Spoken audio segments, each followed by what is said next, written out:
दोस्तों आप लोग देख रहे हैं तेज न्यूज़ भोजपुरी। आप सबको तेज न्यूज़ भोजपुरी चैनल में स्वागत है। दोस्तों आप सबको बता दें कि बिहार विधानसभा चुनाव में खेसारी लाल यादव अपना एक अलग ही भौकाल बना चुके हैं। जी हाँ, आप सबको स्क्रीन पर चल रहे इस वीडियो को देख रहे होंगे, जिसमें किस तरह से खेसारी लाल यादव अपने स्टारडम के दम पर गर्दा उड़ा रहे हैं। आप सब किसी भी पार्टी के नेता एवं प्रत्याशी के चुनाव में इतना जमावड़ा नहीं देखे होंगे, जहां पर खेसारी लाल यादव अपना एक अलग ही तांडव मचा कर रखे हुए हैं छपरा में। जी हाँ, जहां पर लगातार 15 सालों से आरजेडी छपरा से हारती हुई आ रही थी, वहां पर एक बड़ा चेहरा खेसारी लाल यादव के रूप में उतार दी है। और इस बार छपरा के जनता भी बदलाव चाहती है और नया चेहरा लाना चाहती है। और इस बार आरजेडी एकदम सही फैसला ली है और खेसारी लाल यादव के हाथों में कमान थमा दी है। दोस्तों, खेसारी लाल यादव वो चेहरा है जो अपने पावर के दम पर, अपने स्टारडम के दम पर वहां से चुनाव जीत सकते हैं। और देखा जाए तो खेसारी लाल यादव का भी जन्मभूमि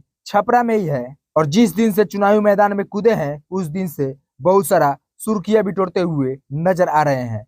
हालांकि पहले टिकट इनके पत्नी चंदा देवी को ही मिला था, लेकिन चंदा देवी का आईडी कार्ड यहाँ का नहीं था, वो मुंबई का था। इस वजह से खेसारी लाल यादव को चुनाव लड़ना पड़ रहा है। और आप लोग आज से नहीं, कई सालों से देखते आ रहे होंगे कि खेसारी लाल यादव जहाँ प्रोग्राम करते हैं, अगर वहाँ राजनीति की बात उठा दिए तो केवल और केवल विकास के ही बात करेंगे। तो आप सब छपरा वासियों का भी उत्तरदायित्व तो बनता है कि खेसारी लाल यादव को इस बार फुल बहुमत से जिताए और विकास की ओर छपरा को ले जाए। तो चलिए, इस वीडियो में इतना ही। मिलते हैं आप सबसे किसी और वीडियो में, तब तक के लिए जय हिंद, जय भोजपुरी।